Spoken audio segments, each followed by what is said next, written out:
Hello students, again welcome to the series सवाल अच्छे। Compare osmotic pressure of the following. सवाल अब सिर्फ ये नहीं है कि सिर्फ ऑस्मोटिक प्रेशर कंपेयर करना है। ऐसे 7 पैरामीटर्स हैं जो कंपेयर करने को आते हैं और सवाल बिल्कुल ऐसा ही आता है। आप एएमयू बीटेक उठा के देख लिए पीवाईक्यूज, आप नीट का एग्जाम उठा के देख लिए, नीट के पीवाईक्यूज आपको दिख जाएंगे।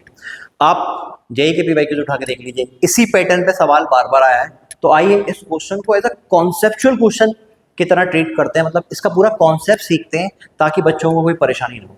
तो सर क्या खाली ऑस्मोटिक प्रेशर कंपेयर करने का आएगा ऐसे 4 ऑप्शन में? नहीं, इनके कंपैरिजन के लिए आपका ऑस्मोटिक प्रेशर आ सकता है which is a colligative property, मतलब ऑल 4 कॉलिगेटिव प्रॉपर्टी आ सकती हैं। Elevation in boiling point, depression in freezing point, osmotic pressure as well as relative lowering in vapour pressure, ये 4 कॉलिगेटिव प्रॉपर्टी। इसके अलावा boiling point of solution, freezing point of solution and osmotic pressure. तो मैं आपको पहले ही clear करा दूं कि ये सातों मतलब ऑल 7 पैरामीटर्स पे क्वेश्चन कैसे सॉल्व होगा।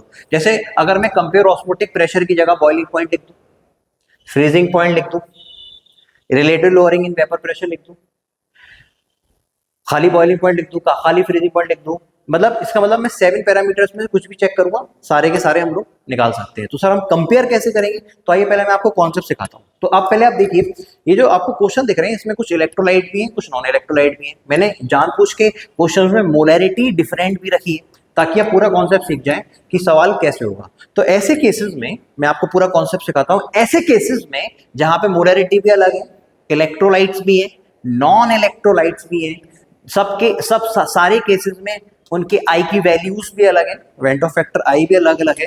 तो ऐसे केस में हम क्या करें, ऐसे केस का क्वेश्चन कैसे सॉल्व करें और ऑल 7 पैरामीटर्स के आंसर हम कैसे दें? तो आइए सामने देखिए बेटा, देखिए NaCl salt electrolyte, it is again salt electrolyte, urea non electrolyte, aluminium sulphate electrolyte. तो इलेक्ट्रोलाइट में अगर हम आई की वैल्यू लिखें तो आई की वैल्यूज क्या क्या हो इलेक्ट्रोलाइट या नॉन इलेक्ट्रोलाइट में? तो बेटा अगर मैं आई की वैल्यू लिखूं, तो बेटा अगर मैं आई की वैल्यू लिखूं, किसकी वैल्यू लिखूं? आई की वैल्यू लिखूं तो NaCl के लिए आई की वैल्यू क्या हो जाएगी बेटा? NaCl कितने में टूटेगा? हम मान के चलते हैं जो स्ट्रॉन्ग इलेक्ट्रोलाइट है वो कंप्लीटली आयनाइज हो रहे हैं, वो पूरे टूट रहे हैं, अल्फा 1 मान के चलते हैं। तो यहाँ आई की वैल्यू कितनी होगी? तो बेटा देखिए कितने पार्ट में टूटेगा, 1 + 1 कितना होगा इसका? 2। आई कितना होगा? 2। यहाँ पर 2 + 1 कितना होगा? 3। यहाँ पर urea non electrolyte NH2CO NH2, तो ये टूटेगा ही नहीं। तो हम यहाँ आई की वैल्यू क्या मान के चलेंगे? 1, क्योंकि तोड़ने से पहले या डिसोसिएशन से पहले, मतलब एक सॉल्वेंट के अंदर सॉल्यूट को डालने से पहले भी मान के चलो कि 1 मोलर है, मतलब 1.2 है, तो डालने के बाद भी कितना होगा? 1 मोल ही रहेगा, क्योंकि ना ही ये डिसोसिएट होगा ना ही ये एसोसिएट होगा, ना ही इसका डिसोसिएशन होगा ना ही इसका एसोसिएशन होगा। तो बेटा इसके आई की वैल्यू क्या होगी? 1। और इसके आई की वैल्यू कितनी होगी? कितने पार्ट्स में टूटेगा? 3 सल्फेट के और 2 एल्यूमिनियम के कितने हो गए? 5। क्लियर? तो सबसे पहले मैंने क्या लिखना सिखाया? आई। ये इलेक्ट्रोलाइट से आयनाइज हो रहे हैं, ये नॉन इलेक्ट्रोलाइट है, ये आयनाइज नहीं हो रहा है। तो 2 3 1 5। क्लियर? अब हम इसके बेसिस पे डायरेक्ट आंसर लिख सकते थे अगर मोलैरिटी सेम होती। तो अगर मोलैरिटी अलग है तो हम पहले क्या निकालेंगे? इफेक्टिव मोलैरिटी निकालेंगे। क्या निकालेंगे अब इसके आगे? इफेक्टिव मोलैरिटी निकालेंगे। तो जो मोलैरिटी होनी चाहिए वो कैसी होनी चाहिए? इफेक्टिव होनी चाहिए। कैसी होनी चाहिए? इफेक्टिव। सर इफेक्टिव मोलैरिटी कैसे निकलती है? इफेक्टिव मोलैरिटी निकलती है I × M। तो बेटा I × M कर दीजिए। I कितना है आपका? 2, M कितना है आपका? 0.1, तो कितना हो गया बेटा? ये 0.2। करेक्ट? ये आ गई आपकी इफेक्टिव मोलैरिटी। अब बताइए अगले में क्या होगा? I कितना है? I 3, और बेटा मोलैरिटी कितनी है? 10⁻²। 10⁻² का मतलब 0.01, that is 0.03। This is your effective molarity. Third वाले का बताइए। तो आई कितना है थर्ड वाले का? 1। मोलैरिटी कितनी है? 1.2, तो कितना आ जाएगा? 1.2। This is your effective molarity. अब ये बताइए यहाँ पे आई कितना है बेटा? 5, और फॉर्चुनेटली मोलैरिटी भी कितनी है? 1, तो कितना हो गया? 5। सर ये तो आ गया, यस, ये इफेक्टिव मोलैरिटी आ गई। अब सर कैसे पता लगाएं? तो बेटा जिसकी इफेक्टिव मोलैरिटी ज्यादा है, जिसकी इफेक्टिव मोलैरिटी ज्यादा है उसके बेसिस पे हम कौन से पैरामीटर्स को जज करेंगे, और जिनकी कम है तो उनके बेसिस पे हम कौन से पैरामीटर्स को जज करेंगे, मतलब कैसे उनको ऑर्डर लिखेंगे। तो आइए इधर देखिए। तो अगर आप बात करो तो कौन कौन से पैरामीटर्स है हमारे पास सामने देखिए, जो डायरेक्टली प्रोपोर्शनल है आई के या effective molarity, that is I × M के। तो कौन कौन से? चारों कॉलिगेटिव प्रॉपर्टीज। कौन कौन से चारों कॉलिगेटिव प्रॉपर्टीज आपकी बेटा? सबसे पहला RLVP। दूसरा कौन सा पैरामीटर है?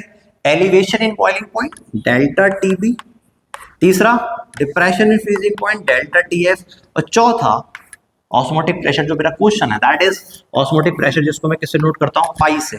पाई, ये चारों पैरामीटर किसके प्रोपोर्शनल होते हैं, डायरेक्टली प्रोपोर्शनल आई के। अब आई तब अगर एम सेम है, एम डिफरेंट है, तो मैं कह सकता हूं इफेक्टिव मोलैरिटी। तो क्या है, इफेक्टिव मोलैरिटी के डायरेक्टली प्रोपोर्शनल हो जाएंगे, है ना। और कौन से दो पैरामीटर है जो इनवर्सली प्रोपोर्शनल होते हैं बेटा, सॉरी ये चार ही हुए हैं अभी, चार के बाद एक पांचवा पैरामीटर और ले लेते हैं अपन, दैट इज बॉइलिंग पॉइंट। ठीक है, कौन कौन से मेरे पैरामीटर हैं जो इनके अपोज करेंगे, इस फैक्टर को अपोज करेंगे, वो कौन कौन से हैं बेटा, आपके वो freezing point TF as well as बेटा वेपर प्रेशर, क्या, एक वेपर प्रेशर ऑफ सॉल्यूशन। तो मैं कह सकता हूँ वेपर प्रेशर डायरेक्टली लिख दे रहा हूँ, vapour pressure of solution, clear.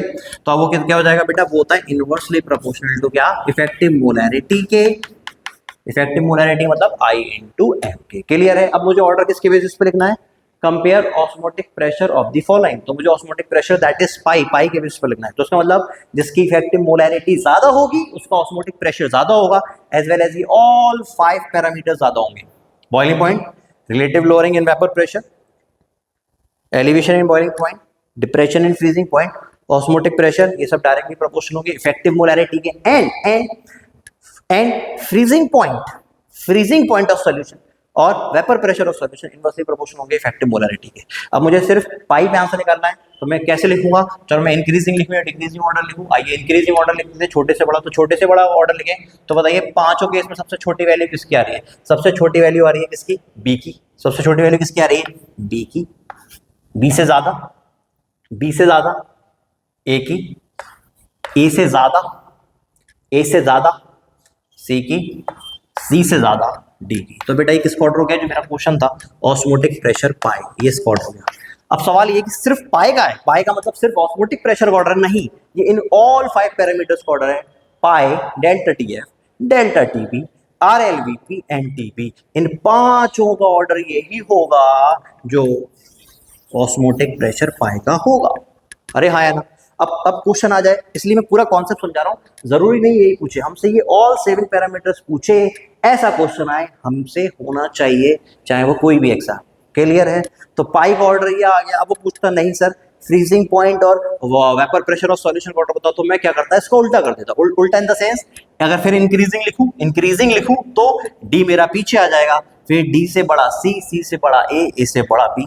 ये पूरा कॉन्सेप्ट है, ये याद रखिएगा, it is very very important concept, it is very very important concept. आप क्या निकाल लीजिए, इफेक्टिव मोलैरिटी निकाल लीजिए। और सर ये इफेक्टिव मोलैरिटी क्या है, इफेक्टिव मोलैरिटी क्या है बेटा, आई इंटू एम। अच्छा, अगर मोलर, एक क्वेश्चन ऐसे भी आता है कि मोलैरिटी अगर 1 1 1 1 दे दें तो ऑब्वियस सी बात है, अगर मोलैरिटी 1 है तो ये 1 रख देंगे, तो हम खाली आई से आंसर निकाल लेंगे। ओके ओके, थैंक यू बेटा, इसको कर लो, बहुत अच्छा, बहुत इंपॉर्टेंट क्वेश्चन।